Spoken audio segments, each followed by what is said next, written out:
एकरे बर तुम्हा के था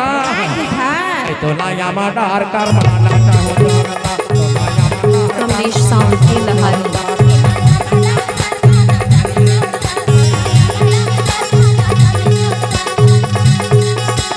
कर माना चाहो जोड़दार हाय कर माना चाहो जोड़दार कर माना चाहो जोड़दार हाय कर माना चाहो जोड़दार आहा तोर चुनी ल देख के मन ओकर सुरता है आ जाते हो वही पकड़ पकड़ भागते रोड में तबे तो मां के था सोना यमाना और कार माना चाहो जोड़दा सोना यमाना और कार माना चाहो जोड़दा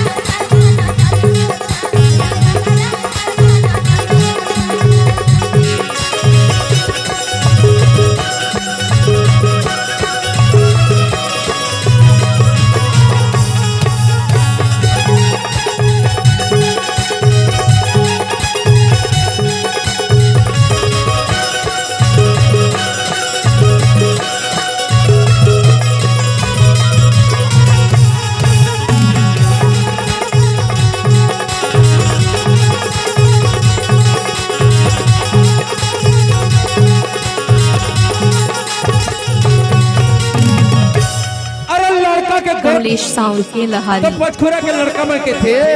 आई तो लाया माटा हर कार माना चाहो जोड़दा तो लाया माटा हर कार माना चाहो जोड़दा तो लाया माटा हर कार माना चाहो जोड़दा तो लाया माटा हर कार माना चाहो जोड़दा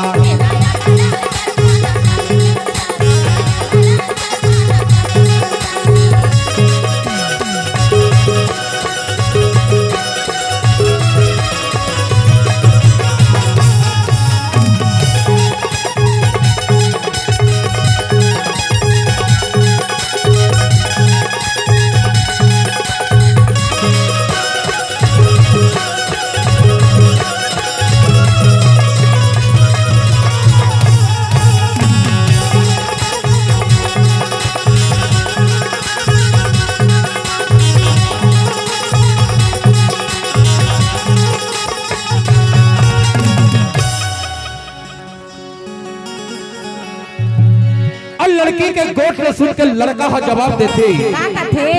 यानी कि पचखुरा वाले लड़का मन तोला के थे वो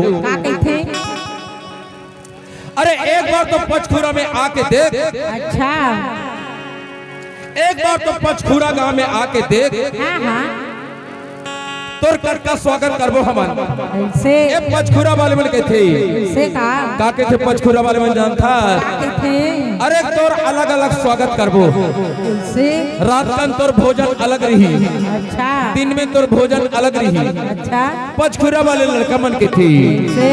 दिन के खावा हो तो लाजगिरी को तारी हो दिन के खावा हो तो लाजगिरी को तारी हो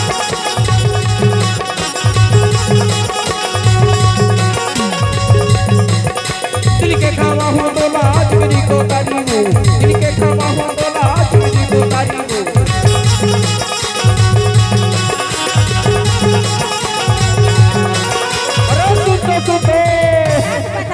दिन के खवा हो तो ला झिंगरी को तरी हो से अरे दिन के खवा हो तो ला झिंगरी को तरी हो और रात के तोला अलग भोजन करा हो से ए पचखुरा वाले टूरमन के थे दिन के खवा हो तो ला झिंगरी को तरी हो दिन के खवा हो तो ला झिंगरी को तरी हो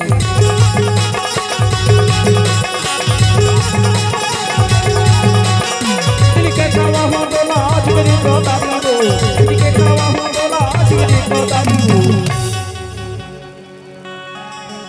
रतिहा कुंतला पहिया में सुता हूँ से रतिहा कुंतला पहिया में सुता हूँ और जानता अरे आजकल दारू के जगह में बाजार में टूरी पीला मिल गई थे अरे कोसना ले वो कोसना कोसना ले वो कोसना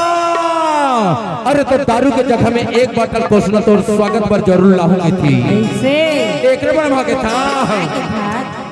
आई तो लाया माडार को पिया होता तो लाया माडार को पिया होता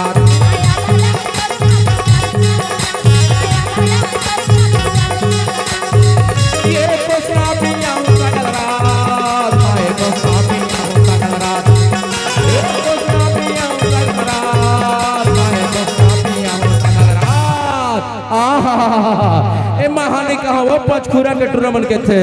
से नया माडा अरकार